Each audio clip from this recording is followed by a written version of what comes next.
Hey Vikings! Tudo bem com vocês? Aqui é Paulo Marçal e estamos começando a terceira temporada do Viking Cast. Hoje aqui comigo a nossa querida Marcela Matuzzi. Hey yo! A Mai e o Vitor. Olá! Eu. E roda a vinheta!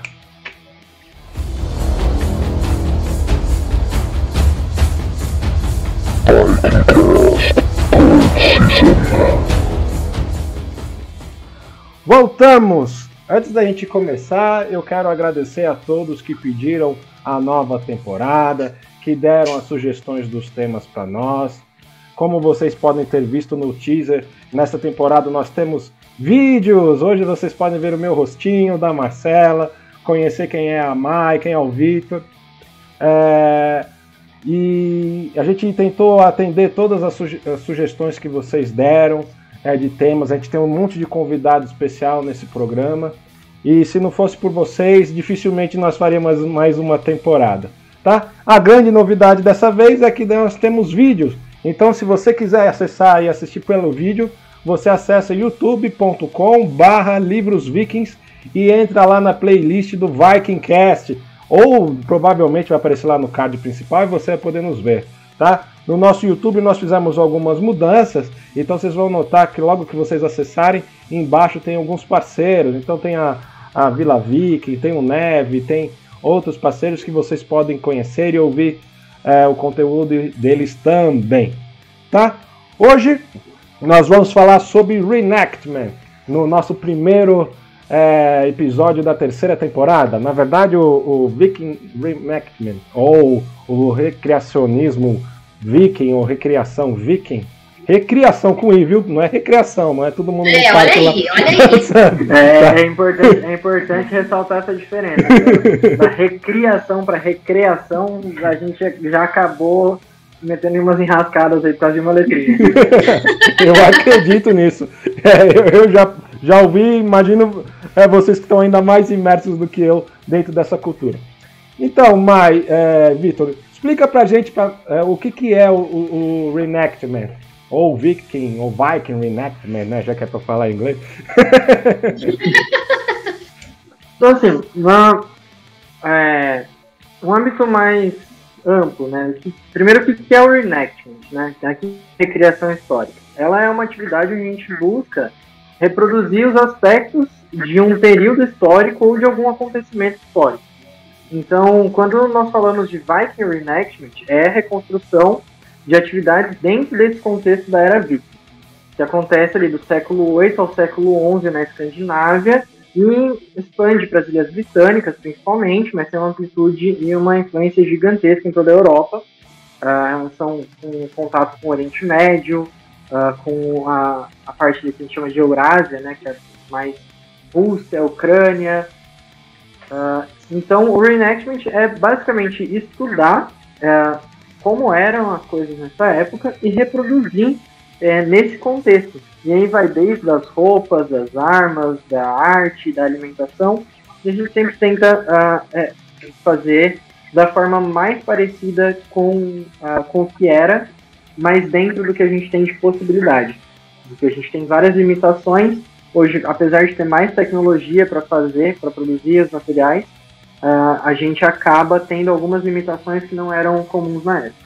Então, o Reenactment é basicamente esse estudo e essa reprodução. Entendi.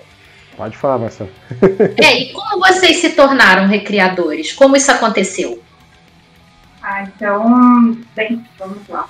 A gente, desde 2009, né, a gente estudava de uma forma bem mais leve, bem mais pretensiosa, né, que a gente estava sempre em busca, né, de fazer o que a gente achava que era, né, uma recriação. Uhum. E aí depois, de 2010 a 2016, a gente teve um grupo de swordplay, que focava muito mais na atividade física do que no próprio Reenactment. E aí, ao longo do ano de 2017, a gente acabou fazendo um evento, né, que esse evento colocou a gente em contato com outras pessoas de outras cidades que faziam, né, de fato, né, o Reenactment. E aí a gente falou assim, gente, era isso que a gente queria fazer o tempo todo e a gente não tinha exatamente né, um norte, alguém, né, um grupo para poder, né, direcionar isso. E a gente, com essa nova perspectiva, né, que a gente teve, a gente acabou criando, né, o nosso grupo, o grupo atual, que chama Nia Vida. Nossa, muito tempo, hein? Mais de 10 anos aí de caminhada desde que você... Mais de 10 anos, é isso que eu tô vendo. Muito bacana. No medieval, assim, toda a cena medieval no Brasil, como o grupo inicial era do Swordplay, e a gente foi migrando, evoluindo com o tempo, até conforme a gente foi, o pessoal foi ficando mais velho, ficando mais maduro, a gente buscou formas novas, mas nesse meio medieval do Brasil a gente está ali desde 2009 já, para 12 anos de casa. É tempo, hein? É tempo. E qual que é a importância, por exemplo, da arqueologia e das sagas, por exemplo, para o reenactment? Como que elas ajudam vocês a guiarem, a aprenderem, a reconstruir as coisas? Vocês não, nós, né, também. Bom, os achados arqueológicos, principalmente, são de extrema importância. Porque os achados arqueológicos, eles são a base do nosso estudo. Uma vez que o povo nórdico ele não tinha um hábito de documentação escrita dos costumes dele, dos costumes, das tradições. Então, basicamente, tudo era passado de forma oral entre as pessoas. E o costume oral, ele era o comum, né, dessa sociedade. Eles não se preocupavam em escrever, em documentar tudo mesmo. E essas tradições acabaram se perdendo de geração em geração. Existiam algumas formas de documentação física, né, que a gente conhece como as runestones, algumas pinturas rupestres que datam até de antes da Era Viking, que mostram algumas frases ou alguma imagem, uma ilustração de uma pessoa ou de um evento específico, mas sempre são, no caso das runestones e das pinturas, são histórias mais curtas. Por outro lado, os ritos funerários do povo escandinavo, né, porque aqui eu vou chamar de povo escandinavo, não vou ficar falando viking, porque é importante a gente ter uma distinção que nem todo nórdico era um viking. Exato. O viking era uma função de uma pessoa. Eu já amo vocês. A gente conhece com esse nome mais atualmente, né? É uma nomenclatura moderna. Eles não se chamavam, eles não eram reconhecidos como vikings. Mas, basicamente, o viking era aquele que viajava em expedições, em busca de terras, em busca de riquezas.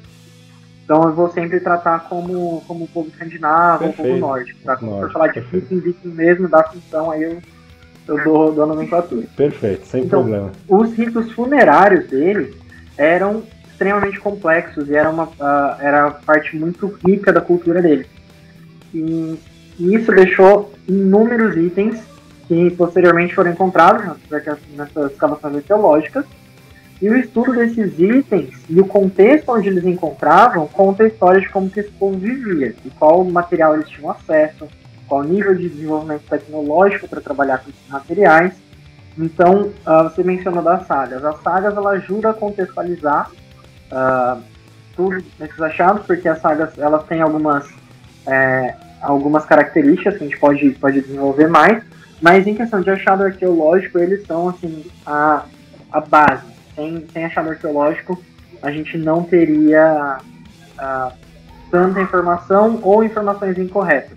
Porque quem documenta pela primeira vez, até quem dá o início do que a gente conhece como Era Viking, são os monges britânicos.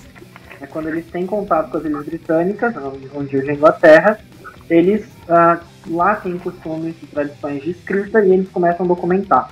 Então, quando a gente não está olhando para os achados arqueológicos de itens, está olhando para a documentação histórica, a Era Viking é dada a partir da primeira incursão, onde os ingleses falaram, olha, um povo diferente veio aqui e começou a fazer uma bagunça. Sim, isso foi... o primeiro registro inglês, né, na verdade, sobre os vikings foi em 793, né, na batalha, na invasão do mosteiro de Lindisfarne, né? Isso, 8 de junho de 793, se não me engano.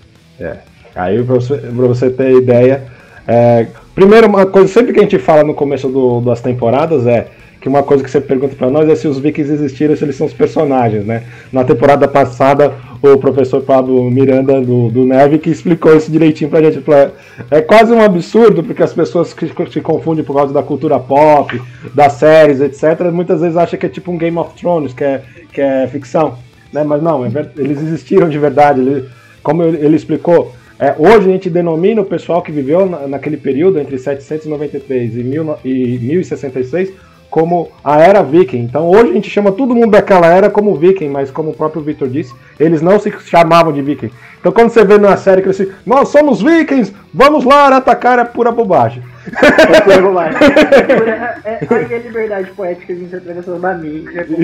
Exato. O que também é importante, que ajuda a gente chegar até essa cultura rica e tudo, mas é uma linha tênue que não pode ser cruzada ali. Eu até brinco dos filhos de Ragnar com os Recriação, que é totalmente diferente. O pessoal mistura muito.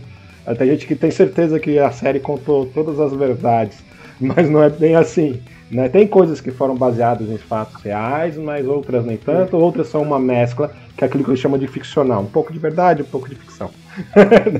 Mas vamos lá. Quer falar alguma coisa? Eu lembro que a gente tinha uma...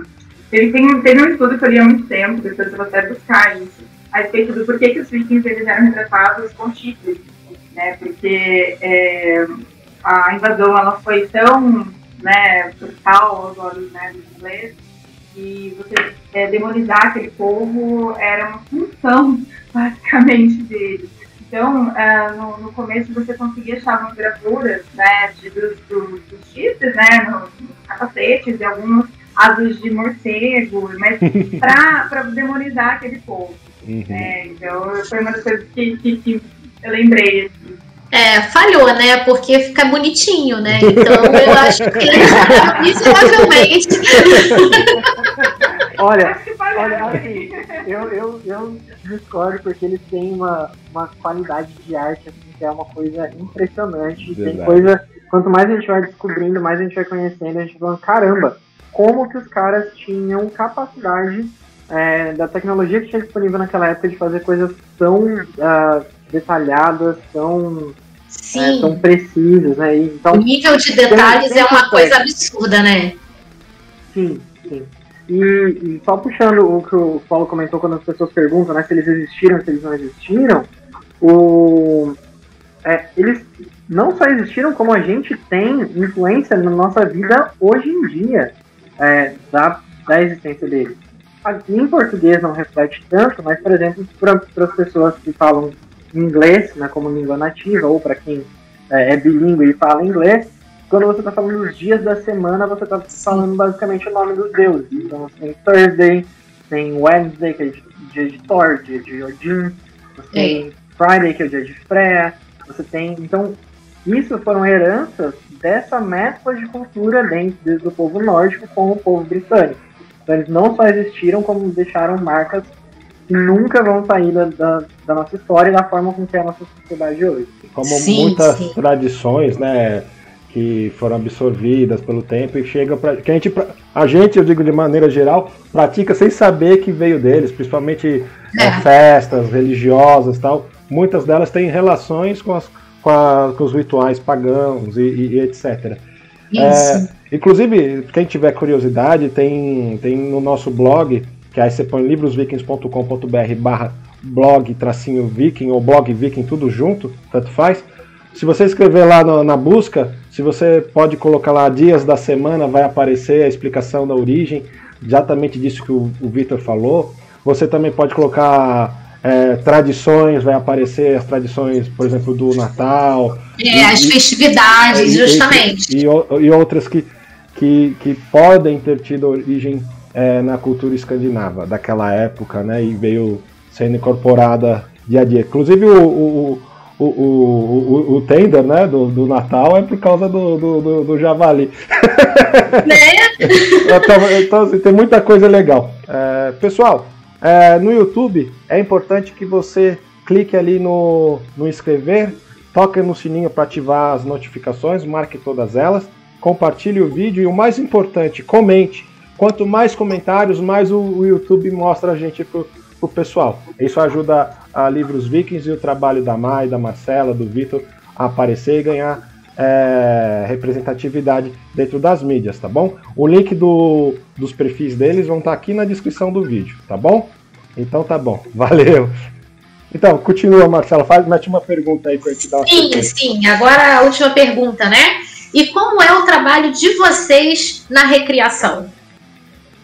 O nosso trabalho de estudo, né, na recreação é mais ou menos como é a vida, né, e o ofício dos mercadores de Hedeby. Então, assim, a gente tem um ofício, nós somos mercadores, né, e a gente tem uma região, que é de Hedeby, que fica na Dinamarca. Então, bem, Hedeby foi uma das maiores, principais rotas, né, comerciais da era viking.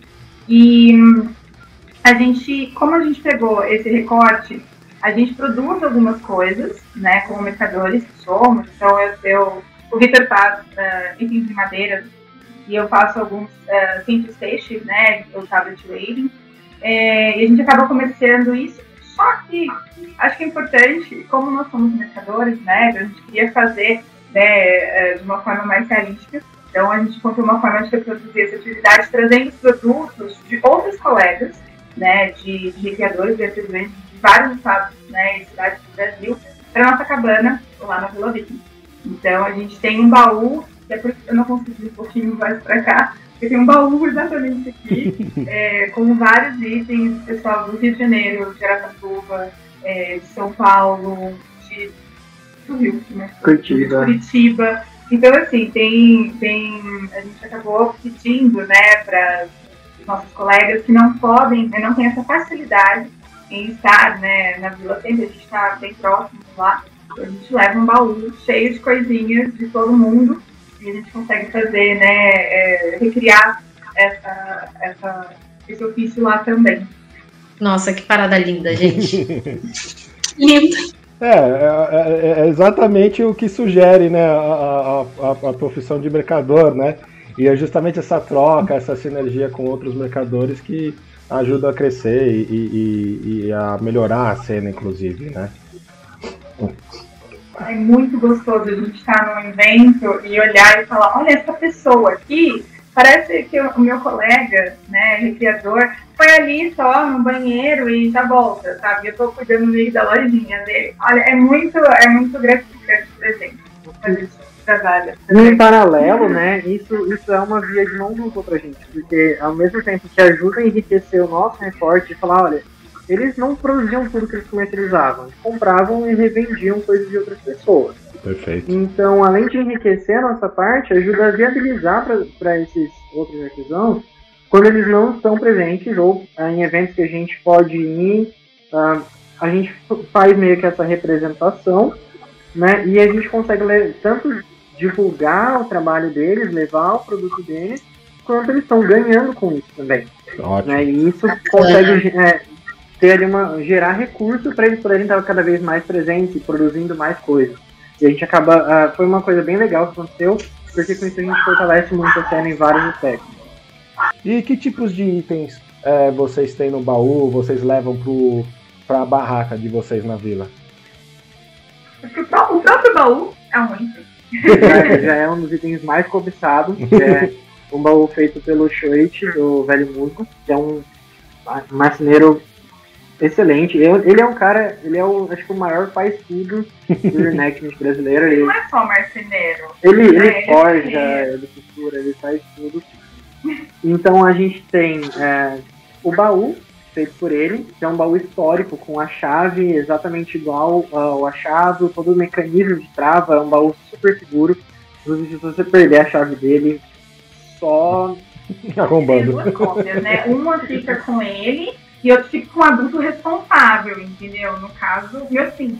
E aí eu vou te perguntar, né? Eu acho que é importante a gente colocar essa dúvida aqui no ar, né? O lockpick de Skyrim não resolve, né? Para abrir o baú, não, né? Para esse baú, não. Parece que não dá. Ele tem toda uma travinha. Aí o próprio baú, né, comercializado, dentro, né, que a gente tem bastante adorno, né, de alguns, né, também tem a Luísa, da Fernanheim, ela faz levies, né, que são Contas de vidro. pontinhas, né, de vidro. Também junto, né, o Shoichi ele fez alguns outros adornos. Martelo de Thor, tem uma luna que é uma meia-lua, uma meia-lua, né, com símbolo feminino, né, de festividade. A gente tem bastante item em cobre do Bruno, que é Scaldland. Fala de novo. Scaldland. Eu não poderia muito melhor que a mim. A gente tem alguns jogos também que vieram, né, com, né, as pecinhas da Fahrenheit, mas o tabuleiro foi no Brasil. A gente tem 5 peixes. A gente tem parte em madeira, né, copo, parte de horn, temos horn. Essa parte de madeira também quem trouxe pra gente foi o Amazonir, que é do Marcelo e da Roberta, do Rio. E o Bruno também é do Rio. Mas temos. A gente está para poder receber algumas peças de 2 parceiras nossas, que uma é a Freia Dotter, né, que é a Aline. Ela fica aqui. Ela é de São Paulo. São Paulo. E ela também, ela faz uma artesã muito boa. Ela reproduz, né, as peças inteiras, depois ela funde. Né? Então, tá para poder vir. A da Vicky Trindade também. A gente tá para poder receber meias e nail-bind. É uma técnica muito específica que ela faz super bem. Meia, luva. E os meus 5 peixes. Acho que é isso. Deve ter mais alguma coisa. Gente, olha, passa perto do baú de vocês só depois que eu ganhar na Mega Sena, porque eu vou querer comprar tudo. Vocês estão falando aí, eu só tô aqui salivando.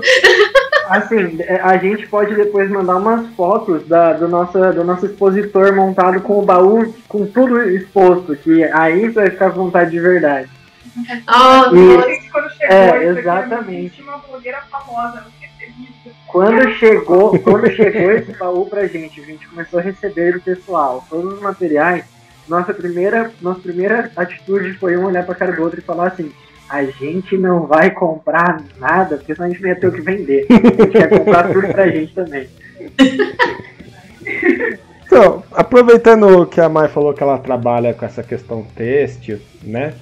Vamos perguntar para as curiosidades gerais, né? Que eu acho que muitas das pessoas que estão nos ouvindo têm interesse de saber. Por exemplo, o que os vikings vestiam, por exemplo?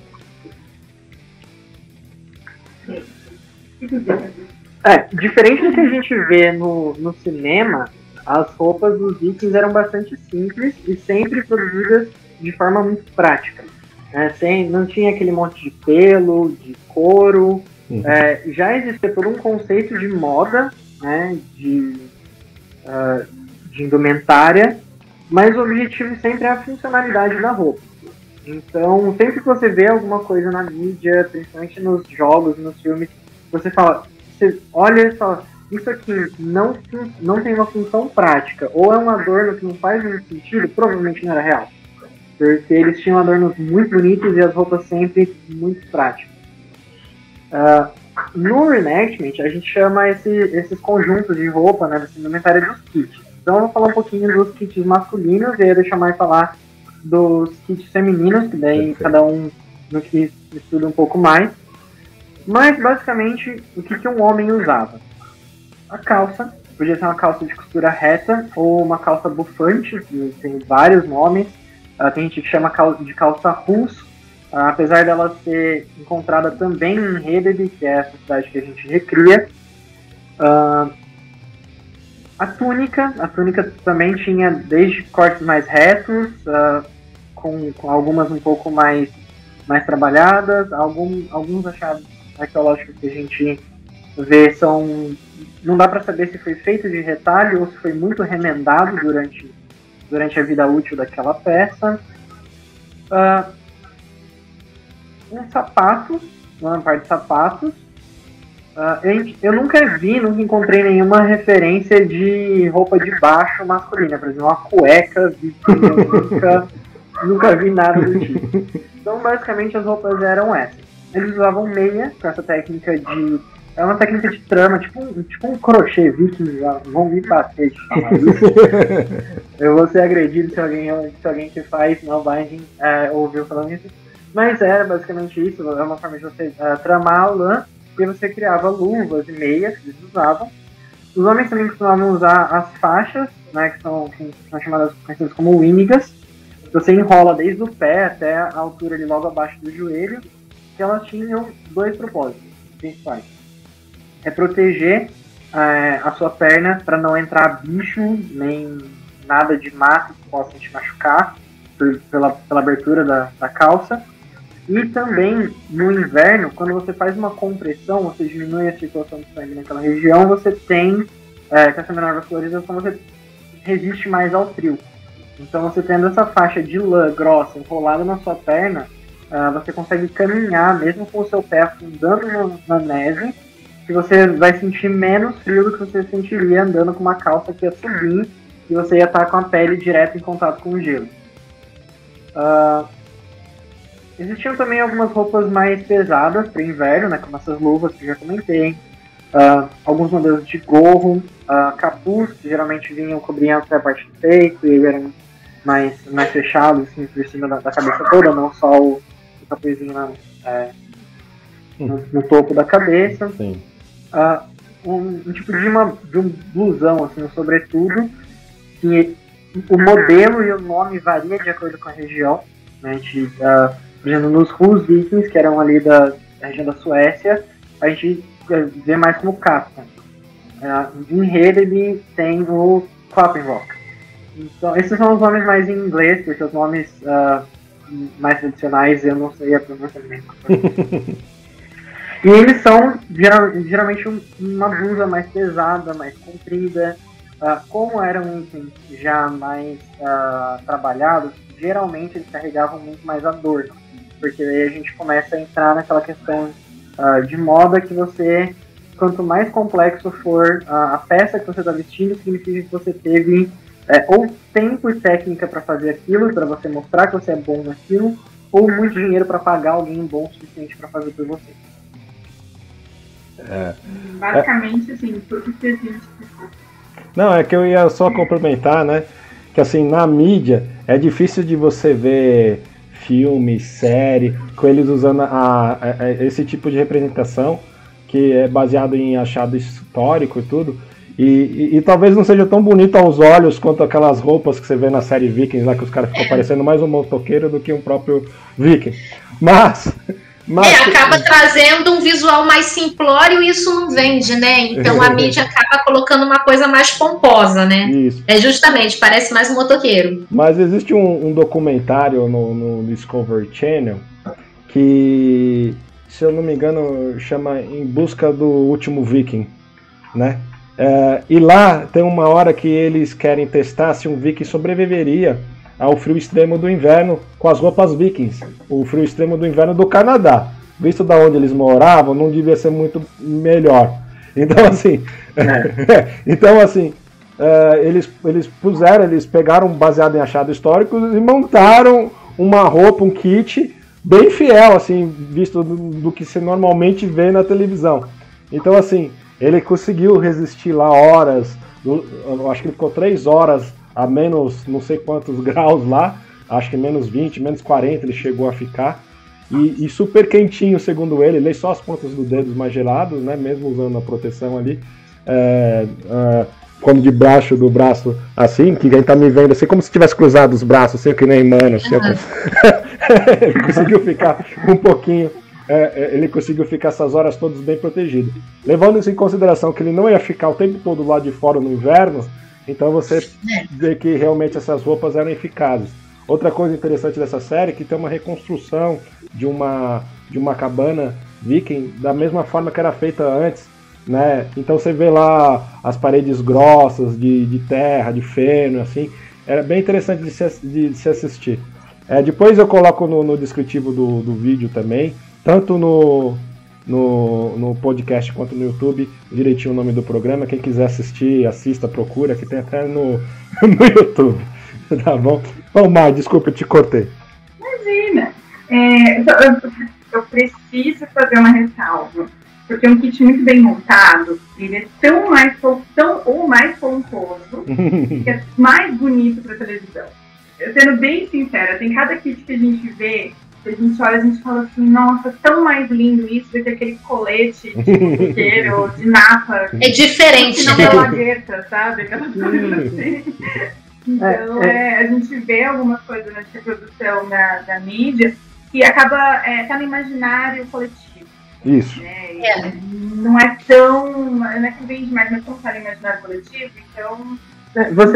Eles surfam naquela onda do épico do Senhor dos Anéis, de outras histórias grandiosas, que aí é fantasia, que é total liberdade criativa, e foi o que eu acho que todo mundo que gosta de cultura nórdica teve provavelmente seu primeiro contato ali com alguma obra de Tolkien, com alguma obra de ficção, que aí levou a pessoa a um caminho que ela descobriu era viking, e a partir dali ela começa a desmistificar. Mas, como porta de entrada, realmente o épico ele chama muito mais atenção, ele vende muito melhor do que o histórico. Não é errado. Não é errado. Pra poder ver, tem que ter. Acho que quanto mais difundido é essa cultura, quanto mais produções tiver, quanto mais livros tiverem, a gente que está nessa uma caminhada longa aí, em 2009 você tinha coisa para poder ler em inglês, dinamarquês, e é isso aí e acabou. Hoje a gente consegue livros em português, sabe? A gente está aqui produzindo conteúdo. Legal. Porque tem a reclamação, né, justamente em relação a forma fantasiosa que a mídia trabalha, né, a imagem, mas a gente tem que, justamente, até a gente falou com o Pablo, né, lá do Neve, na outra vez, né, justamente, a gente não pode negar que isso abriu bastante para difundir isso tudo, né, e isso trouxe muitos frutos, isso daí é uma coisa que é inegável, a gente não pode... assim, eu falo muito, né? Olha, gente, vamos assistir as coisas, mas vamos assistir sem procurar a coisa ali, né? O recreacionismo. Vamos assistir para comer pipoca e se divertir. Porque, senão a gente se estressa, né? Eu admito que eu só não consegui fazer isso na última temporada de Vikings, a segunda metade ali, que aí pra mim exageraram demais. A gente parou na parte. A gente tava tentando dar mais uma chance pra série, mas... Mas em 2013, quando foi lançado, foi excepcional. Foi assim, eu acho que foi um boom. Eu tenho que agradecer. Eu sempre agradeço. Ninguém vai tirar a minha carteirinha de recreadora, de falar, gente, eu gostei dessa ficção. Sim, com certeza. Né? Antes de ter ideia de recreacionismo, de começar a estudar profundo, eu tinha cosplay de Fluff, sabe? Tá tudo bem, tá tudo sob controle. Mas a gente já até falou isso outras vezes, a gente vai inclusive gravar um episódio só falando da série, mas assim, ela como fonte de entretenimento é maravilhosa, principalmente até a terceira temporada. A quarta, a quinta, melhora na primeira metade da sexta e a última eu vou deixar pra vocês assistirem. Vamos continuar então. Vamos dar mais uma chance. Tá um pouquinho órfão de série. Depois eu indico umas fora do ar aí. Vamos lá. Vamos voltar para as feridas. Isso, tá vendo que a gente falou que a gente sempre acaba entrando nos assuntos aleatórios. Tá? Então, Mai, conta um pouquinho sobre as vestimentas femininas para nós. Vamos lá. As mulheres, elas usavam predominantemente vestidos longos, manga longa, né? Então, é uma coisa que você, né? A roupa da mulher, ela vai começar assim, né? Um vestido longo, manga longa. Por cima, né, desse vestido, era comum usar avental, né? Esse avental, né? A gente chama de apron, ele tinha, eram dois tipos de aprons, né? E a gente pode colocar também dois tipos de vestido, né? Um para o dia a dia, para bater, né? Era um vestido que ele era mais com um tecido menos nobre, né? E o apron também, né? Quando você coloca, né, numa parte, essa parte é mais um uso doméstico, e tinha, né, os vestidos e os aprons de uso de festa, como se fosse assim, que são uma parte cerimonial, né? E essas roupas eram feitas com tecidos mais nobres, cores mais vibrantes, né? Sendo considerada uma peça mais rica, né? E a mulher, ela costumava prender esse avental, né? Esse apron, ele vinha com costura por trás, né? E prendia com um broche, né? Um broche de tartaruga, né? Então não era exatamente um vestidinho de regata, sabe? Ele tinha todo para você prender ele com esses broches. E esses broches, dependendo, né, do status que aquela mulher tinha, né, se ela era uma pessoa com mais posses ou não, eles tinham cordões com glass beads. Esses glass beads são pedrinhas, são pontas de vidro, né? Uhum. E eles simbolizavam status de riqueza. Quanto mais, né, e mais coloridos e de diferentes regiões, eles significavam espólios, né, de expedições e de comércio.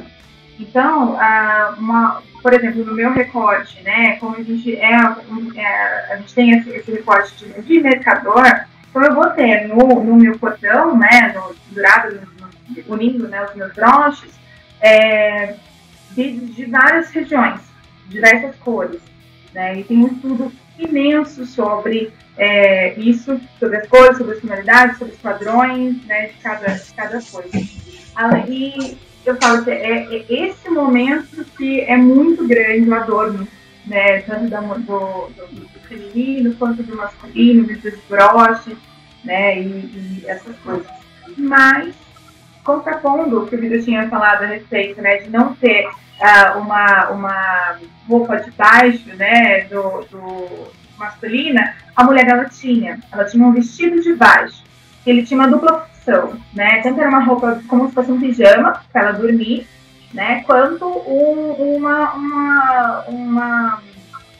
roupa íntima mesmo, né, tipo uma calcinha que era um vestidinho de baixo dela. E também era usado uma meia longa de nail binding, que vinha provavelmente assim, até a coxa, né? E a gente encontra essa meia bem unissex. Tinham mulheres que utilizavam e homens que utilizavam também. A mulher ela não tinha a Winninger, né? Ela usava essa meia. E o par de sapatos, né? E para poder amarrar tudo, usava a faixa, né? O cinto têxtil. É uma forma um pouco errada, né, de tradução, porque chama como se fosse uma faixa de tricô, né, uma faixa de tecelagem, né? E aí a gente utiliza, né, eu sinto de sabbath wave. É um tecido, né? É um cinto que é tecido em lã, em um tear de madeira, e ele utiliza cartões. E cada girada, né, por isso do waving, né, dessas ondas que você vai girando num padrão e vai formando reflete, né, no padrão que vai ficando essa faixa. Então as mulheres elas utilizavam essa faixa, né, na cintura. Esse cinto, né, ela carregava, lembrando que, né, eram cintos com padronagem de cores, né, distintas. Quanto mais rica a pessoa, né, quanto mais rica fosse a mulher, ou o marido da mulher, no caso, mais vibrantes seriam as cores das roupas dela, né, e desse cinto. O que a mulher levava nesse cinto?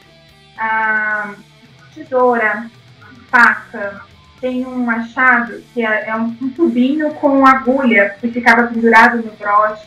Então, a mulher ela tinha, né, uma função bem doméstica, digamos assim, a função primária dela, né? Então, é uma pessoa que vai ter uma agulha, que vai ter uma tesoura, que vai ter uma faca pequena para uso, né, ali doméstico, né, no dia a dia. E mulheres mais nobres, elas tinham chaves. Por isso que eu falei, a pessoa mais responsável, no caso, para poder levar a chave do baú é o meu cinto. Porque daí a gente amarrava, né, a chave do nosso baú no cinto. Então, eu me mostro como uma mulher de posse. Eu tenho uma chave no meu bolso, né, no meu cinto amarrado, é uma chave de uma casa, ou é uma chave de um armazém, ou é a chave de um baú. Né? Então eu mostro ali que eu sou mais nobre, é um símbolo de status. Né? Então é uma coisa diferente. E as mulheres, elas utilizavam bolsas de pano. Uma bolsa lateral com uma alça, né, compridinha, fininha, e essa bolsa, ela tem 2 alças de madeira, e ela, normalmente, quando precisava levar alguma coisa para colheita, ou alguma semente para plantio, ou então para você, né, pegar mesmo a colheita, escolher alguma plantinha, e aí você levar, você colocava ali nessa bolsa. Né? Então é um transporte para objetos em geral. Né? Então, normalmente esse é o kit que a gente vê, né, da mulher escandinava, sem colocar muito região. Né? Porque começar a falar de região, falar sobre o corte, né, do pescoço, do ângulo, de se era aberto, se não era aberto. Uma coisa que eu achei interessante colocar aquela parte de ilhós, trançados, isso nunca existiu. Isso aí é invenção. Não sei da onde. E me diz uma coisa, como eram feitas as roupas?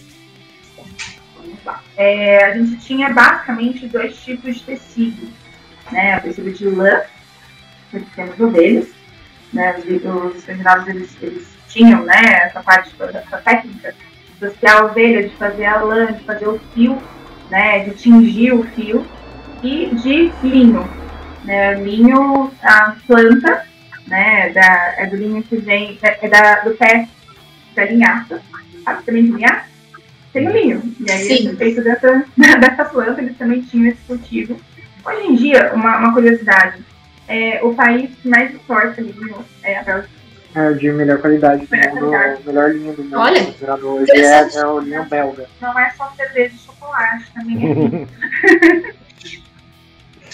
E assim, em relação à construção, né, além da formação do tecido e tudo mais, as estruturas, como eu comentei, eram sempre estruturas muito práticas.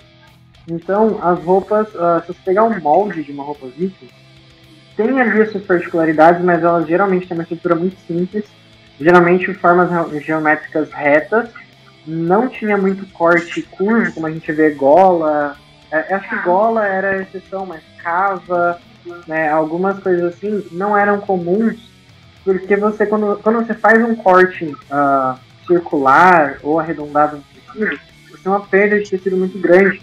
A peça que você tira quando sai do tear uma peça retangular, né? Se você faz algum corte redondo, aquela peça redonda ela não vai ter muita utilidade para você. Uhum. Então, eles sempre trabalhavam com cortes mais retos, e quando precisa fazer alguma parte mais articulada ou para dar mais movimentação, eles dobram isso em diagonal e cortam em triângulos. Então a gente vê na construção dos vestidos, na construção das túnicas, sempre da cintura para baixo, você vê triângulos, e quanto maiores são esses triângulos, era, por exemplo, para uma roupa de montaria, uma roupa que você vai usar por cima de outras roupas, que ela vai acabar limitando, né? Se você faz duas roupas, uma para usar por baixo e uma por cima, com essa mesma abertura, a roupa de cima vai ficar mais travada, vai te limitar o movimento. Então tem já todo esse aspecto, mas sempre de uma maneira muito sucinta, sempre moldes muito elaborado, muito simples de reproduzir até. Uhum.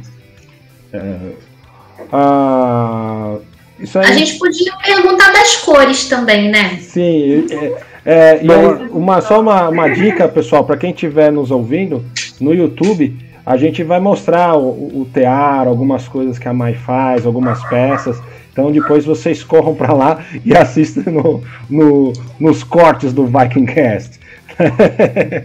Então, Mai, aproveitando a pergunta da Marcela, fala um pouquinho para nós de quais eram as cores. Eles usavam muito colorido, quais cores que tinham? Todas as cores eram fáceis de achar e ter, por exemplo? Assim, as cores eram basicamente as cores primárias. A gente já falava muito sobre azul, vermelho, amarelo e as suas variações de tom. Sempre obtidas por processo de tingimento com folhas, raízes, que eram disponíveis em cada região. Né? Além das cores naturais das fibras, que eram mais comuns. Né? Então, o conceito da mistura da cor do tingimento ele não era aplicável até onde a gente estudou, né? Até onde a gente tem conhecimento. Na era Viking, a gente não vê a fusão de cores para obter, por exemplo, roxo é uma cor que não existia na era Viking. Né? porque para você obter o roxo natural, uma das poucas fontes de roxo natural é na costa da Itália, é uma região que, apesar de se especular que existia ali uma rota comercial, é muito, muito fora. As ostrinhas, que vem tipo de uma ostra, é um fruto do mar que eles extraíam, secavam e conseguem o roxo. Então, para Viking, está ali naquele mesmo período, mas não está dentro do mesmo contexto, que é o que a gente falou lá no começo. Não só dentro do período, século VIII e século XI, mas a região também importa. Porque na Inglaterra não é a mesma regra, por exemplo. Assim, podia até ter o roxo, né? Se tinha, sei lá, alguma venda, alguma coisa assim. A gente vê alguns, né, recadeiros usando o roxo, mas a gente sabe que vem com parcimônia, porque a gente sabe que é uma cor que ela não era utilizada, assim, era bem difícil de conseguir, né? E aí, por ser difícil de conseguir, você era muito rico. Então, o que era comum, às vezes, por exemplo, nessas tonalidades, né, por exemplo, o vermelho. O vermelho era considerado um tingimento nobre. Então, a minha roupa era vermelha, a do meu caos, né, da pessoa que trabalhava nas minhas terras, eles pegavam o refúgio do meu tingimento. Então, a coloração dele era um rosa, né, era um vermelho claro. Então, tinha muito disso também.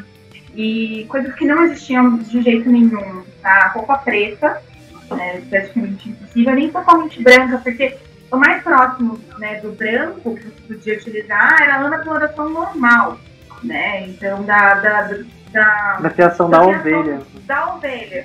Então, agora branco, assim, tipo, uniforme de escola. Vestido da Lagertha na série, totalmente branco. O mais próximo que você conseguia do branco é o tom ali do pelo da ovelha. E ainda assim, você precisaria de muita quantidade de lã, de ovelhas muito clarinhas, muito bem tratadas, que não reflete a realidade deles ali. Só uma coisa que eu achei interessante, que agora você falou, me chamou a atenção. Na série Vikings, né, na segunda metade ali, tem uma personagem lá que ela tá usando como se fosse uma camisola, né? E essa camisola dela pra mim foi tão surreal, porque ela tinha desenhos, tinha umas penas, umas folhas desenhadas assim, mas como se fosse o tecido já, sabe? Que nem a gente compra o tecido pronto, que já vem tudo desenhado. É nesse estilo assim. Eu falei, tem alguma coisa errada que não tá certa aí. Eu acho bem difícil. Não, não sei. A gente tem uma recriadora que a gente conhece, que ela fez um molde histórico, como se fosse um carimbo, né, de uma peça histórica. Então, são os block prints. Né? E aí, o que você fala sobre isso? É melhor falar que eu já vou puxar uma outra coisa, na verdade. Porque assim, Paulo, os tecidos, como você falou, né, eles, da série parece que já foi aquela trama que você vê que foi fiado com aquele desenho. Existiam formas de fiar desenhos, que eram, por exemplo, o tablet waving é uma forma de você fiar um desenho num cinto. Mas geralmente era possível porque o cinto é uma faixinha muito estreita. Então você não tem tanto trabalho para fazer. Mas era comum na era Viking a gente ver, além do tecido trançado normal, né, em duas direções opostas, eles brincarem com essa trama, criando alguns padrões que a gente conhece como espinha de peixe, como diamante, que aí você vê, né, que é um formato mais triangular ou losango. Isso a gente consegue mostrar alguns exemplos também de como são esses tecidos tramados, assim, mas não são desenhados. O desenho entra nisso que a Mai comentou, do block print. Mas, quando você pega a Escandinávia como epicentro ali, né, o ponto inicial da Era Viking, você tem uma região da Escandinávia que migra mais para as Ilhas Britânicas, e você tem uma região da Escandinávia que migra mais para o Oriente Médio e para o leste europeu. Uhum. Essa região que tem mais contato com os povos eslavos no leste europeu, eles têm contato com culturas diferentes. Então lá você tem, por exemplo, os vikings chegaram até Constantinopla. Isso já quase lá no final da Era Viking, mas eles chegaram por lá. Então você tem alguns tipos de seda que aí eram tramadas com desenhos na seda. Inclusive tem uma recriadora britânica, se eu não me engano, que ela é especializada em fazer isso. e você vê os tecidos que ela faz manualmente, eu falo, cara, é impossível que uma pessoa fez isso na mão. Ela pega réplica histórica e faz que certinho, parece que foi uma máquina de tão perfeito que é. E o caso do block print, que é a Fabi, por exemplo, e a Luísa, que é a Luísa do Perlenheim e a Fabi do Haglas, no Rio de Janeiro, as duas fizeram block print, que era uma forma de impressão, né, que eles tinham, que era o mais próximo de uma serigrafia. O estampado da roupa. Então era um bloco de madeira, que você entalha um desenho na madeira, e aí você passa em uma pigmentação, e você pressiona com o tecido. E você carimba. E aí você constrói um padrão desse tecido, um padrão de desenho nesse tecido. Só que isso é muito mais comum pro final da Era Viking e naquela região que tem mais contato com o leste europeu. Sim. E com o Oriente Médio. Porque ali você já tem uma mescla de outras culturas. Entendi. Interessante. Dos suecos, no caso, então. Os suecos. Uma coisa que eu vou aproveitar essa deixa para falar, a gente vê muita confusão com o nome Rus. Né? Quem eram os Rus Vikings? Né? Você comentou dos suecos. Os Rus Vikings eram os vikings da Suécia. A gente vê muito atrelado o nome Rus, tudo mais jogado lá para o leste europeu, mas os Rus eram o povo sueco. O povo sueco, Rus, migrou para o leste europeu, e a partir dali você tem os povos, os eslavos, Rus, que são os Rus de Kiev, tem algumas outras variações de príncipes Rus que colonizaram regiões do leste europeu e popularizaram o nome por lá. Até a Rússia chama Rússia hoje por conta da origem dos povos que migraram para lá. Mas, basicamente, quando você está falando de viking e russo, se você está falando de um viking da Suécia, ele é um russo. Se você está falando de um eslavo russo, ele ele já é uma mescla de cultura entre os suecos e os eslavos. Só aproveitar o adendo, né, no nosso blog também, se vocês tiverem curiosidade, é só jogar lá Rus, que deve aparecer, pode colocar Rússia também, que aí fala dos califados, fala de um monte de coisa assim, e é bem interessante. Tem vários artigos lá legais no blog, para quem não conhece, só repetindo, é livrosvikings.com.br/blogviking ou blog-viking, tanto faz entre dos dois jeitos. Tá? Tem bastante conteúdo legal. A maioria deles tem conteúdo original, mas a maioria deles são traduções de fontes fidedignas, tá?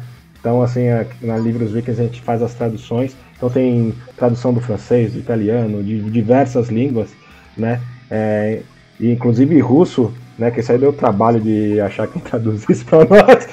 Mas tem bastante coisa, assim, tem bastante. A maioria é em inglês, que é o mais fácil de achar e obter o conteúdo, mas tem em línguas bem diferentes lá. Até vietnamita a gente andou traduzindo recentemente. Eu tenho muito contato com um recriador de um grupo da República Tcheca.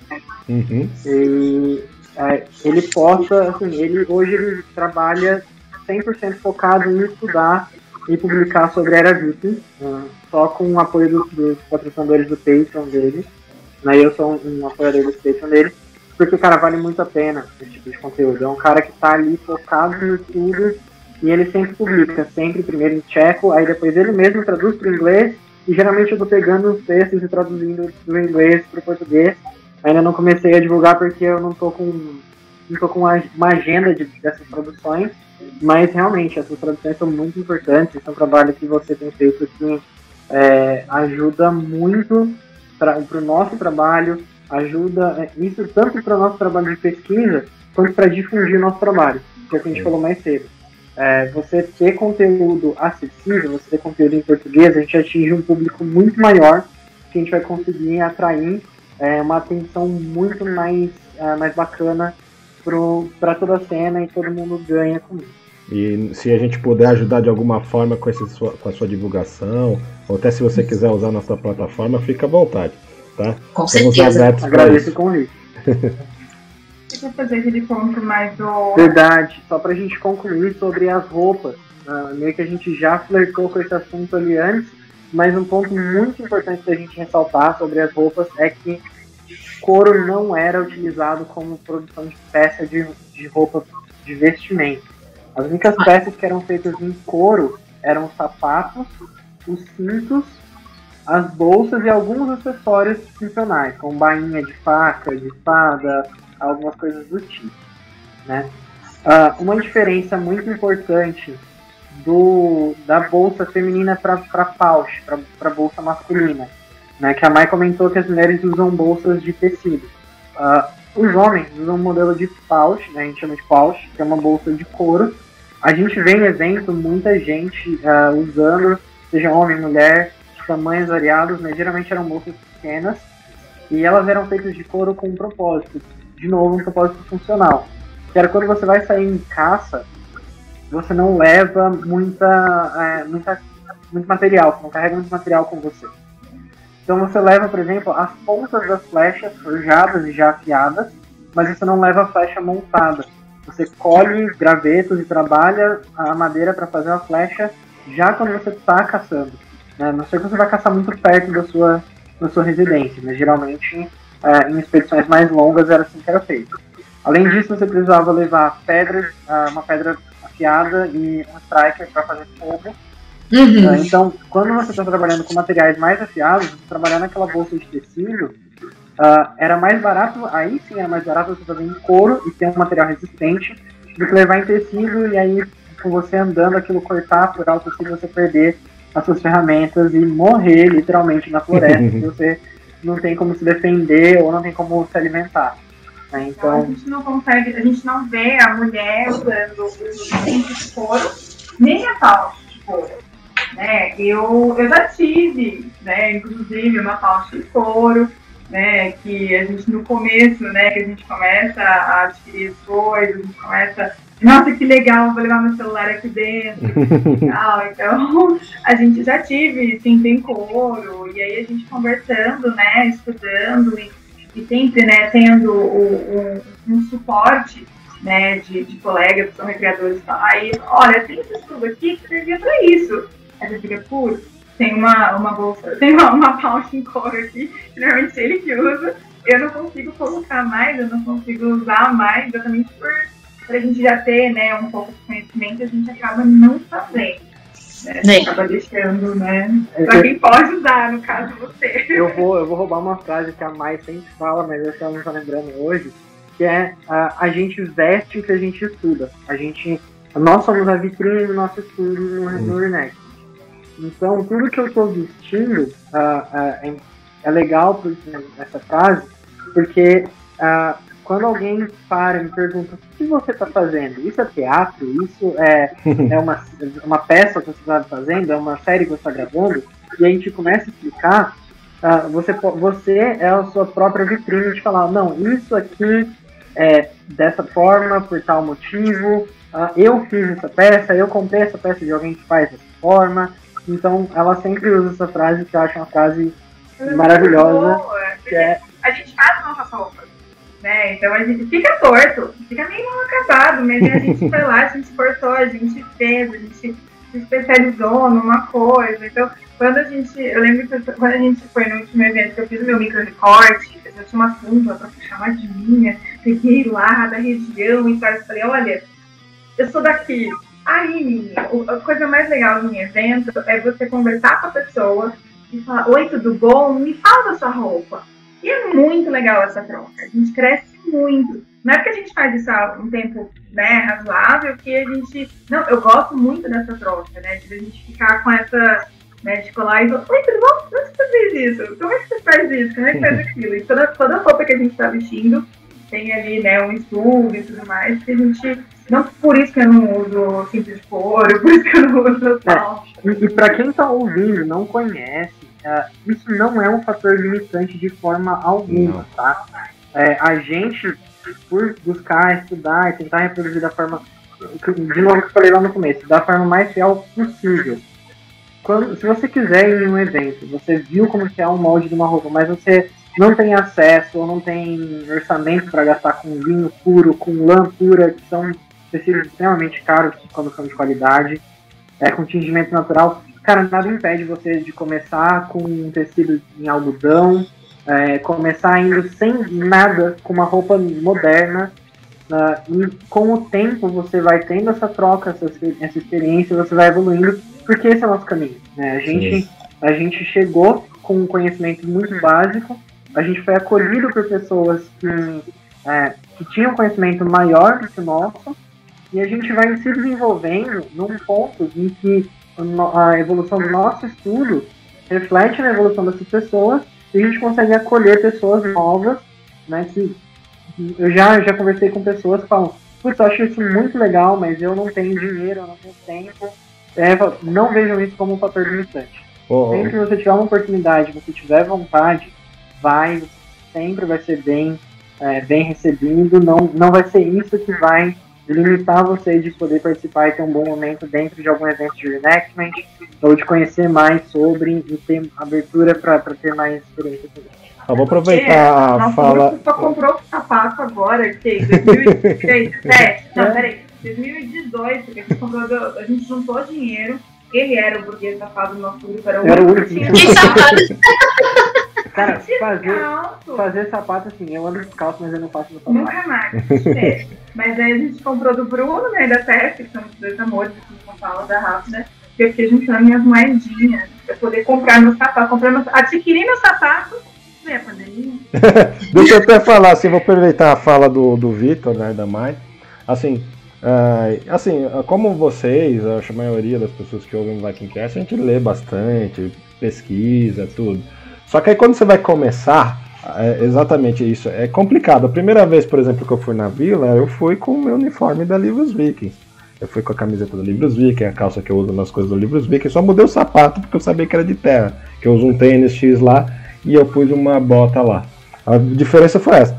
Da segunda vez, foi mais ou menos isso. Na terceira eu já arrumei um kit totalmente genérico, mas com alguma fidelidade histórica, alguma coisa histórica.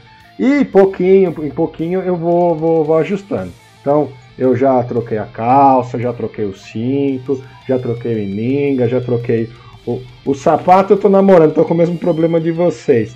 Tá? Eu fiz o pedido. Vale a pena, cada centavo. Eu fiz o pedido, aí depois eu tive que usar o dinheiro para outra coisa, desfiz o pedido. Então, assim, eu corrigi algumas coisas na túnica que eu tava usando, mas tenho outras, então eu mesmo fui lá, cortei, ajustei, para ficar mais real. A túnica vai ficar mais para frente, mas eu também vou trocar por uma melhor. E aos pouquinhos, aí como eu escolhi pro lado sueco, então eu vou comprando as coisinhas suecas.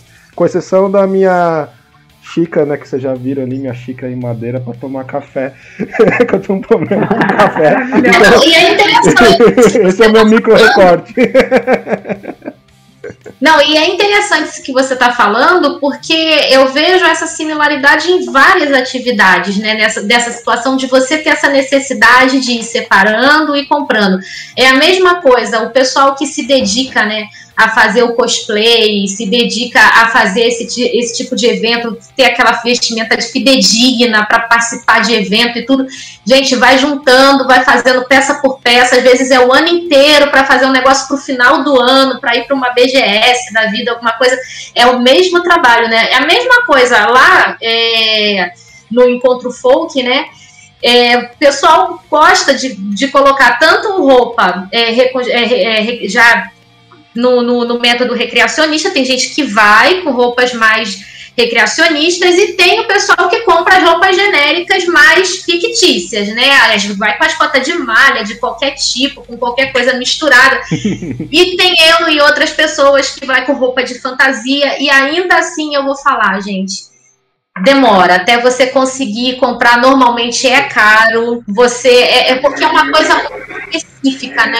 Que é tudo muito específico, você acaba precisando. Então, eu entendo exatamente como é isso. Agora, eu acho que é uma coisa que é muito válida, né? Eu acho que vale muito a pena. Se você gosta, se você tá ali naquela vibe e aquilo te faz bem, cara, eu acho que vale você juntar cada centavinho, sabe? Não vou induzir ninguém a comer miojo para juntar o dinheiro, mas é válido, é válido. Vale a pena. Uma coisa que eu sempre fiz, assim, que acho que às vezes ajuda, todo o dinheiro que entrava de evento, eu reaplicava no meu kit. Então, durante muito tempo do nosso grupo, eu não sei quantos vestidos eu tenho, mas eu tenho bastante vestidos, tipo, 1, 2, 3, 4, 5, 6. São 6 ou 7 6 ou 7 vestidos, uns 4, 5 aprons, porque nesse meio tempo eu fui adquirir um meu primeiro, que eu comprei, o resto eu fui comprando pano e tudo mais, e assim, nessa, né, eu ganhei dinheiro no evento, eu reaplico nesse evento, aí eu vendi um cinto, por exemplo, eu pego aquele dinheiro, guardo para poder, eu quero, nossa, eu queria, gente, essas pontinhas da Luísa da Fahrenheit é uma coisa que no caminho sem volta, você quer tudo, que comer é fácil, meu Deus do céu. E aí tem um valor agregado, né? Porque ela é artesã. E aí a gente fica aqui, mas aí a gente fica. É isso. A questão do dinheiro de reaplicar, sabe? E vamos devagarzinho. Olha, então lá vai. Então vou mandar a braba. A gente já tá falando aqui de dinheiro, da roupa, daquela coisa do aquecimento que dá no coração de ter as paradas já tudo bonitinha. Então. E os outros acessórios? E acessório de higiene? As pessoas falam muito, né? Dos cabelos, daquilo tudo. O que vocês podem falar pra gente a respeito? Vamos lá, a gente já deu uma prévia, né? De onde a gente tira, né? As referências, né? Das Evas, dos sábios. E eu lembro que tem uma passagem no Cavamal que tem, tá explicando, né? Que tá falando que como se fosse uma conduta que o anfitrião deve ter, né, para receber os seus hóspedes. Né? Então ele tem que sempre receber os seus hóspedes com calorosas boas-vindas, uma toalha quente, para que os hóspedes se limpem antes de comer. Então isso é da cultura escandinava. Né? Tem a saga de Gunnar também diz, né, que tem o senhor, né, da casa, que ele oferece uma tigela, né, de água para poder se limpar. E essa tigela sempre ela era abastecida, né, com água, tanto para que pudesse limpar a mão na hora que chegasse, né, quanto durante a refeição. Né, muito porque, né, o pessoal comia muito com a mão, né, assim, tinha bastante. E essa tradição, né, de lavar a mão durante o banquete, ela é relatada também na Europa medieval. Então a gente tem esses dois pontos, né? Isso porque nos dois lugares eles usavam o peso, né? Não era tão comum em Xaré, mas tem também. Tem um livro que a gente tem também, que é o Leonardo Mill, né, do Daniel Serra. Ele cita o do Ivan. A pronúncia é muito difícil, mas é um viajante árabe. Isso. Ele mesmo, ele tem bastante coisa, né? Que um viajante árabe, ele teve, né, ele escreveu sobre os povos, né, da Escandinávia, escrevendo seus ritos funerários, as tradições, de higiene. E o árabe, ele fala, né, que era estranho porque o povo escandinavo, ele tinha um costume de lavar e escovar diariamente os cabelos. Né? Então, e quando os nórdicos eles se encontravam, eles tinham o hábito de se lavar na mesma água. Então, assim, o mocinho, né, o viajante, o árabe, ele falou, isso aí não é tão higiênico, mas na visão, obviamente, do árabe. Mas quando a gente fala nessa parte de tomar banho, né, de se lavar, de se limpar, de se afiar, os escandinavos eles foram descritos pelos ingleses, né, como um povo extremamente obcecado pela sua aparência. E eles ficavam constantemente se penteando, se lavando, se aprumando, eles eram extremamente vaidosos. Entender que, né, nessa parte, né, os ingleses eles tinham já toda uma cultura, né, religiosa diferente, né, aquela coisa de não ser vaidoso, de não ostentar, uma coisa, né, religiosa mais fechada. Então, isso chocava bastante, né, era um choque entre as culturas. Vaidade é pecado. Isso, vaidade é pecado. Vaidade é pecado. Só para aproveitar o gancho, né, que eu já estou dando vários ganchos, mas lá no nosso blog a gente também tem o Havamal inteiramente em português lá, traduzido diretamente do nórdico antigo. Eu acho que é um dos posts mais acessados do blog. Né? Eu postei há muito tempo, mas todo dia tem 2, 3, 4 caras. Toda vez que eu entro lá para ver quem está acessando, ele está acessando essa página. Tem muita gente que entra para ver o Havamal. E no nosso Vikingcast da temporada passada, o professor Pablo, no que a gente fala sobre a Era Viking, ele fala justamente dessa questão da higiene dos nórdicos e que o primeiro conceito de bárbaro surgiu justamente dos caras serem limpos e organizados e tomarem as mulheres deles, porque eles estavam limpos e cheirosos. Barbaridade. Eles tinham sabonete, eles tinham, né, doido, eles faziam sabonete, né? O sabonete eles era feito com cinza, né, e com banha, né? Mas eles falam, né, que o sabonete era tão forte, tem um estudo, né, que ele costumava clarear o sabonete. Dito que o sabonete era tão forte que chegava a descolorir o cabelo quando lavava. E, o utensílio de higiene que você pode, né, que era facilmente, existe, né, nos achados, pente. A principal deles. E eu tenho um pente bonitinho. Ele recriou um. O meu pente ele não tá muito funcional, porque como eu tentei reproduzir ele 100% sem ferramenta moderna, não tinha tanta habilidade ainda, ele ficou um pouco... mas, assim, estruturalmente ele tá historicamente correto. Funcionalmente, nem tanto. Pode ver que ele tinha o cabelo igual ao da Maia, ele penteou, ficou assim, né? Eu tô brincando.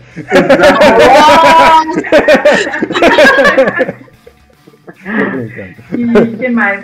Tinha tesoura, né, pinça, pequenas, tem uma chave que são pequenas colheres que seria para poder tirar a cera do ouvido. Então era coisa. O Bruno da Calma, ele refez, ele recriou isso. São pequenininhos para poder tirar a cera. Ele recriou. Isso foi, acho que, uma das reproduções mais recentes que ele fez e uma das mais bonitas. Depois a gente pode até disponibilizar o link para vocês postarem também. Claro, com certeza. Que é um conjunto que eram 3 peças. É uma agulha, uma pinça e uma colherinha dessa de cera. E realmente, por alguns achados conterem traços orgânicos, era usado para limpar os ouvidos mesmo. Olha que bacana. Dente, você tem algum tratado histórico a respeito, algo que já foi encontrado que possa remeter à escova de dente, alguma coisa que venha à escovação? Não? Material físico que remeta à escova de dente, eu nunca tive nenhum contato. Eu nunca vi nada que seja do tipo na era viva. Eu sei que eles tinham alguns hábitos quanto aos dentes. Por exemplo, o hábito de marcar, né, de ter marcações no dente mesmo. O Harold Bluetooth, por exemplo, né, que traduzindo o dente azul, era porque ele tinha marcações que eram adornos colocados nos dentes. É uma das hipóteses. E eu sei que existiam algumas ervas que eles usavam, que eles ou mastigavam ou esfregavam as ervas nos dentes, que são ervas mais aromáticas. Por causa do hálito, né? Por conta do hálito. Mas, assim, hábito de escovação eu realmente nunca vi nada do tipo. Legal. A gente tem um dos livros, né, que a gente usa bastante pelo nosso recorte C, né, de Heidegger, ele é um livro alemão. Só para contextualizar Heidegger, que a gente comentou bem por cima, Heidegger é uma cidade que hoje ela é território da Alemanha, bem no norte da Alemanha, mas na era Viking era território dinamarquês. Então, todos os achados arqueológicos, tudo que foi documentado, geralmente foi documentado em alemão. E aí tem um livro que chama Spuren zum Scheitelbuch,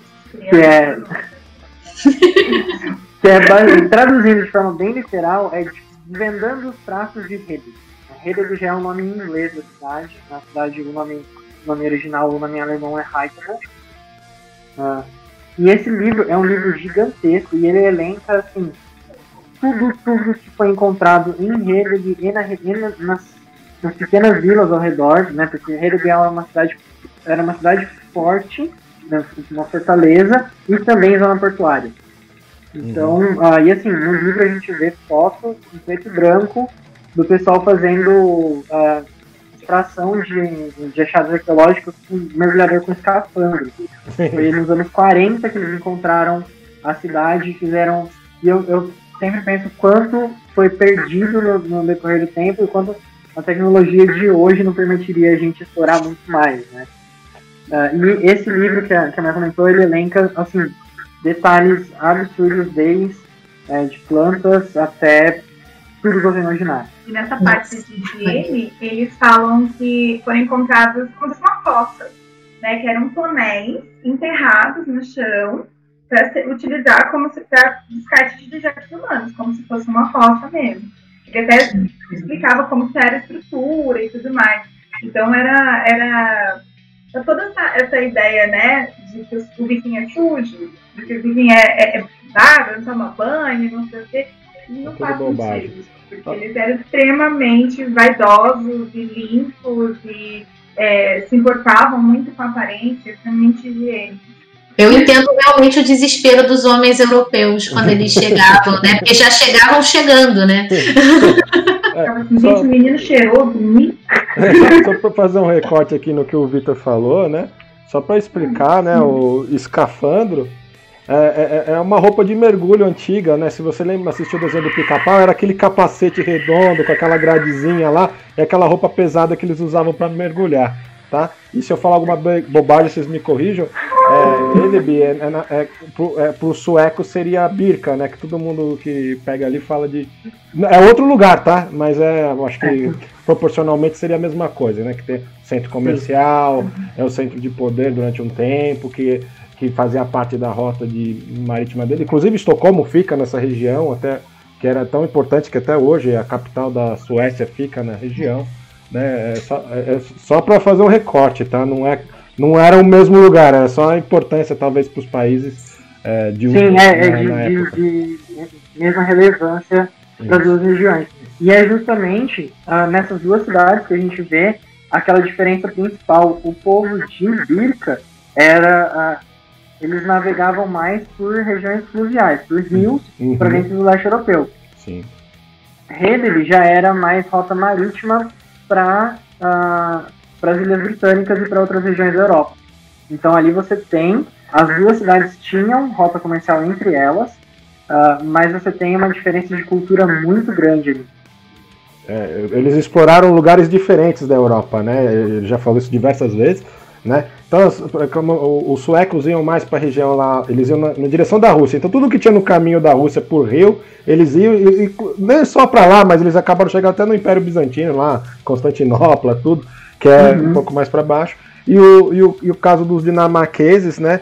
Eles desceram mais para o oeste, foram na região ali da Inglaterra, Irlanda, Escócia e mesmo a França, aquelas regiões. Então, na série Vikings, aquela primeira parte que mostra da série Vikings, eles estão fazendo a parte dos dinamarqueses. Mas pro final eles falam dos suecos, né? Que vai para aquela região que eles falam dos russos, que é os russos, né? Então assim, bem porcamente eu estou explicando isso, mas é só para entender que eles tinham culturas diferentes, eles conheciam lugares diferentes porque eles iam para lugares diferentes. Então tem muito material encontrado em Birka que não necessariamente tinha em Hedeby e vice-versa. Tá? Mas tinha muita coisa que eles tinham porque eles comerciavam entre si também, né? Então assim, mas parte da cultura, principalmente dos achados arqueológicos, são distintos porque eles viajavam para lugares diferentes, tá? Então se você pensar aqui no Brasil, se você for para o sul, você vai ver um tipo de coisa, se você for para o nordeste, você vai ver outro tipo de coisa. Tá dentro do mesmo universo ali, mas tem coisas totalmente diferentes. Então na Escandinávia, apesar de parecer um lugar só, eles também viajavam para lugares diferentes e tinham culturas e experiências diferentes, então as coisas eram diferentes, tá? Então algumas coisas como Earl e Jarl eram coisas que tinham o mesmo valor, mas tinham nomes diferentes, como a gente tem macaxeira e mandioca e outras coisas assim. Mexeriquipocã. Exato, exatamente. Assim, era a mesma coisa com nomes diferentes. Acho que até o Vitor falou mais cedo do nome que eles davam para capa. Um chamava de um jeito, outro chamava de outro. Ou um tipo de cinto tinha um nome de um jeito, um nome de outro, mas que no final era a mesma coisa, né? Eu acho que é mais ou menos isso, né? A gente já está com o nosso Vikingcast bem comprido. Já passamos de 1 hora de Vikingcast e a gente vai conversando aqui e nem percebe. Eu estava meia hora que tinha passado. Mai e Vitor, você tem algum assunto que vocês gostariam de abordar, que vocês acham importantes que a gente não falou ainda? Eu gosto muito da ideia né, de falar um pouquinho do que eu faço também. Por favor. Né, que é a parte de culinária. Uhum. Eu, ao longo dessa pandemia, eu me tornei vegetariana, parei de comer carne, e eu tenho algumas diazinhas já que estão comigo ao longo do tempo, então nada de leite, nada de ovo.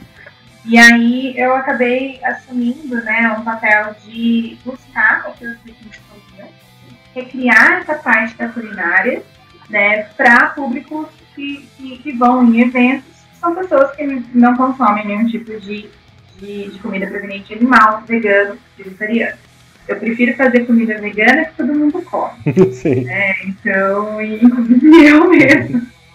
Né? Então, a gente acabou, eu acabei me especializando, né, em fazer isso. Então, a gente começou a buscar bastante essa parte, porque na Vila Viking a gente tem, né, o nosso assentamento, a gente tem nossa cabana, então a gente faz a nossa refeição. A cozinha do ali, né, que fica do lado da nossa cabana, porque o meu grande é um dos lugares mais gostosos que tem pra poder ficar lá, né, porque a gente fala não, né, é que eu gosto lá mesmo. E aí a gente, acho que falar um pouquinho, né, sobre essa parte de aproveitar, né, que a gente está ficando um pouquinho, né, quando eu comecei a buscar a parte, né, de alimentação, tanto sem leite, sem ovo, sem carne, eu me deparei com uma alimentação, né, escandinava muito rica em base vegetal, né, em base, eles têm bastante coisa, né, a base, por exemplo, base vegetal, né, que a gente tem rabanete, cenoura, aí de folha, tinha espinafre, tinha cogumelo, tinha repolho, parte de grãos, né, cevada, centeio, linhaça. Então a gente consegue, né, adaptar bastante coisa, porque eles tinham, né, e frutas as mais variadas de berries, né, o mirtilo, a framboesa, o morango, né, que são pequenas, são frutinhas pequenininhas, então que, né, é facilmente encontrado. Eu gosto muito dos temperos, né, alho poró, tomilho, orégano, salsinha ou cebolinha? Não. É salsinha. Salsinha, cebolinha. Cebolinha, cominho, coentro e cebola. São coisas assim que a gente fica, nossa, mas tinha orégano. Na região de Birka, inclusive, ali na frente de Birka tem uma ilhazinha que chama Gotland, que também é bem famosa, na era Viking. E orégano é natural em Gotland desde muito antes da era Viking. A gente atrela o tempero à culinária italiana, mas é um tempero que já existia na região escandinava também.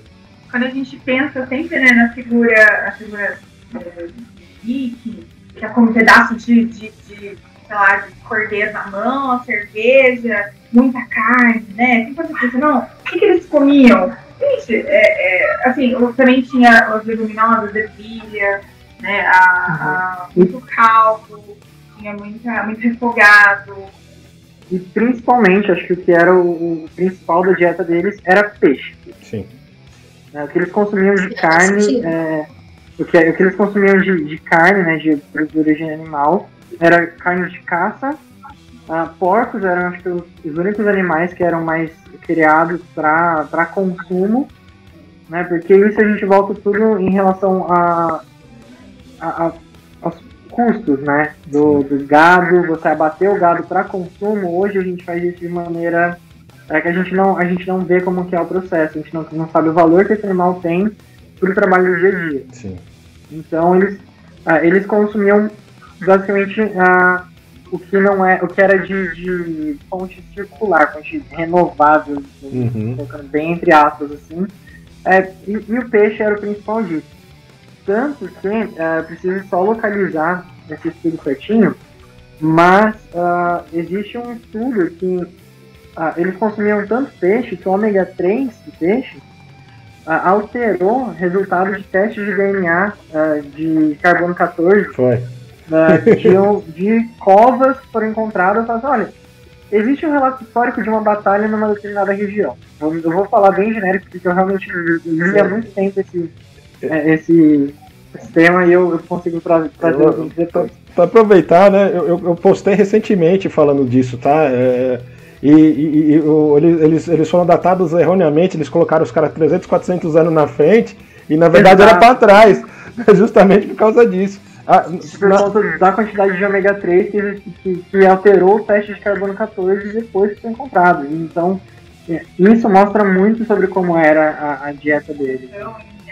E assim, ovo, galinha, né, ganso, cabra, a gente tinha, né, mas não era todo dia, né, mas o porquinho sim, né, só... Geralmente carne era muito mais para ocasiões especiais, para festividades, cerimoniais, mas o que era mais comum era isso, era carne de caça e suínos, e o dia a dia mais uma alimentação muito baseada em vegetais e peixe. Salvo engano, faz sentido. Salvo engano, o artigo que eu falei recentemente não era especificamente sobre isso que ele falou, mas era explicando que poderia ter sido diferente.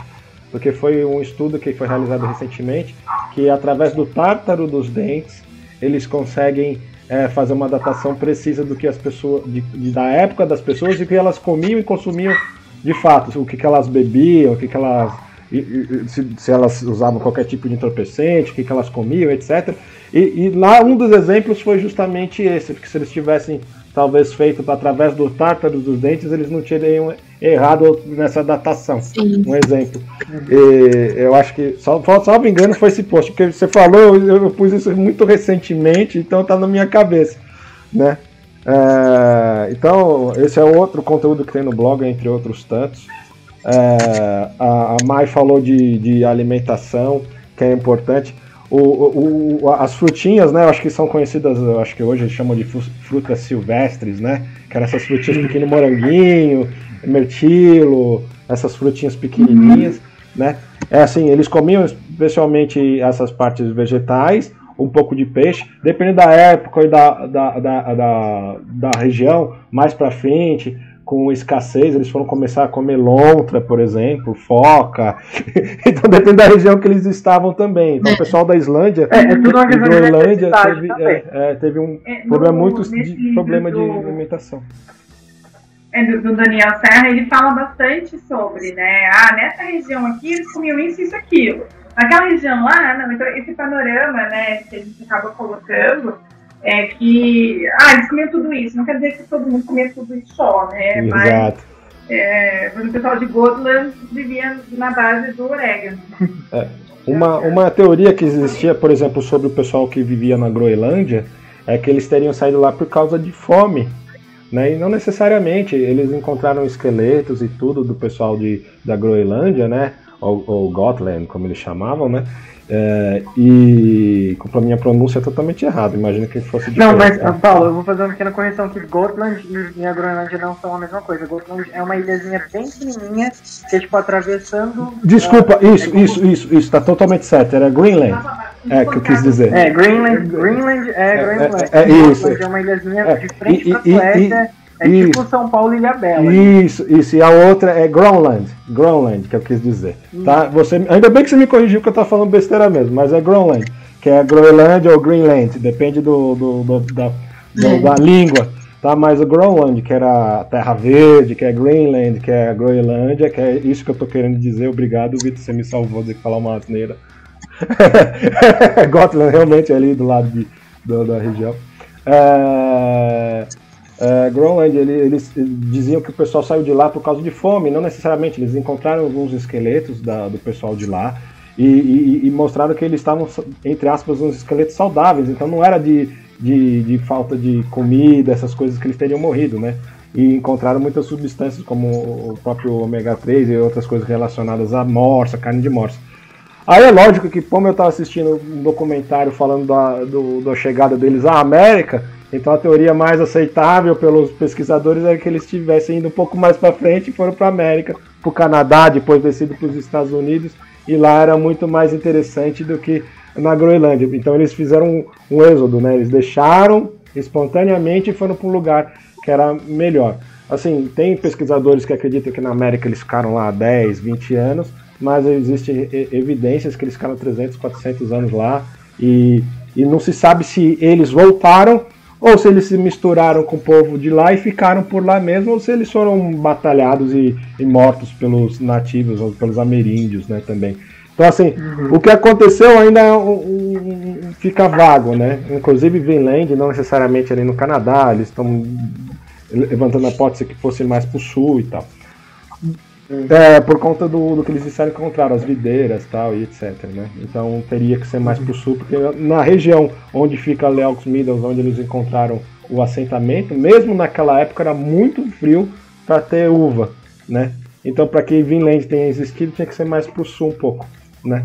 Então, aí eles pegaram o tipo de uva que eles dizem que encontraram, o tipo de castanha, e fizeram um mapeamento e chegaram numa região ali dos Estados Unidos. É bem interessante esse documentário, né? Mas lógico que eles eu acho que a gente viu eles puxam um pouco a sardinha porque eles querem mostrar também, né? Então, eles querem, não, chegou aqui.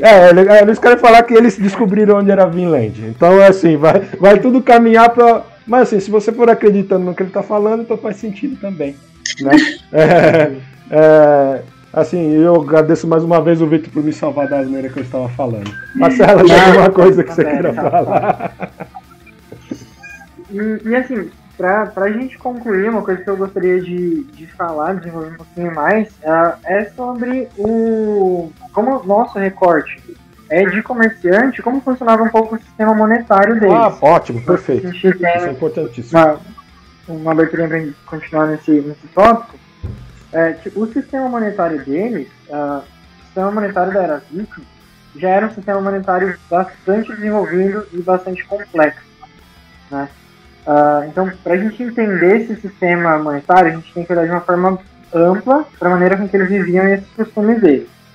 Então, eles, como a gente já falou, eles eram um povo majoritariamente camponês, tinham fazenda, pesca, produção de diversos itens, né, de artesanato, joia, utensílio básico, e aí, assim, nem todo mundo tem capacidade e disponibilidade de fazer as coisas. Nem todo mundo tem isso hoje e não era diferente na época, né? Então, por exemplo, eu sendo um bom marceneiro, eu tenho um vizinho que é ferreiro, a gente tinha uma troca desses produtos, e esse comércio, ele acontecia dessa troca de produtos de maneira geral, não era nem considerado um escambo, digamos assim, porque era isso, a minha moeda é o meu produto e a sua moeda é o seu produto, seja da sua plantação, seja algum animal, seja algum item que você trabalhou, uma matéria-prima e transformou em algo, né?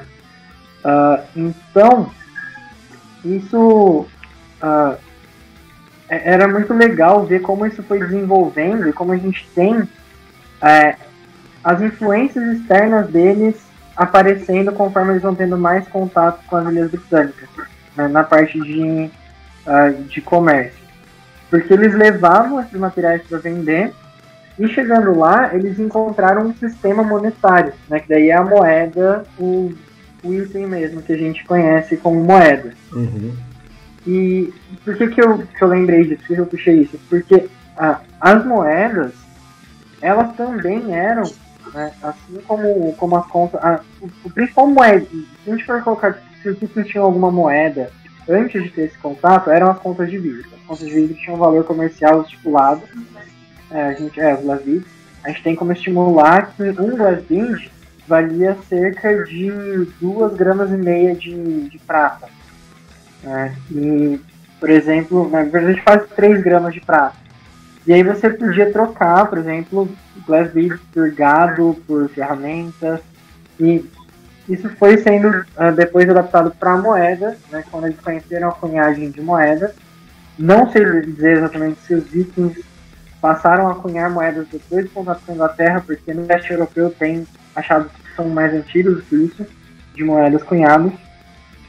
Mas o que eu acho mais legal, né, de toda essa introdução desse sistema monetário e do aparecimento das moedas na Era Viking, é que elas passaram a ser uma forma, assim como a Mai comentou dos Glasbind no cordão, né, de ter cores, formatos diferentes que representam locais diferentes em quem ela ou teve contato, ou tem rotas comerciais, né, tem boas... Além da carteira, era também meio que o carimbo do passaporte, né? Tipo, olha, eu fui nesse lugar, eu tenho um Glassbuild desse lugar. E as moedas passaram a ter esse mesmo valor, essa mesma função para eles. Então a gente encontra, existe uma infinidade de moedas com pequenas adaptações para transformá-las em pingentes. Então você começa a ver no decorrer da era Viking as moedas aparecendo como um sistema monetário, como uma forma de identificação de a quem essa pessoa representa e por onde ela esteve. Mas ao mesmo tempo a gente vê também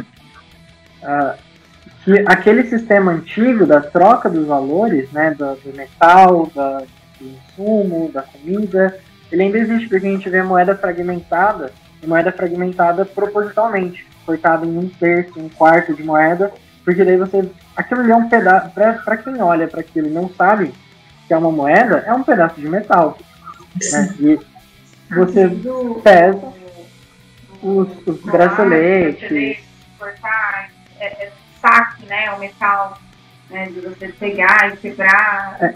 Eles fracionavam os metais, né, porque o objeto, por exemplo, eles iam para a Inglaterra, encontravam num monastério uma crucifixo de ouro ou um cálice de prata. Para eles aquele objeto não tem o valor do objeto que tem para o povo ali para o povo britânico. Para eles é o metal. Daí eles fracionam e a gente começa a ver isso acontecendo e isso evoluindo de uma maneira muito orgânica na era Viking. Né? E é bacana a gente só fechar com esse ponto, porque reflete muito no que a gente faz, né? No nosso estudo e no nosso trabalho como mercadores. Com certeza, com certeza.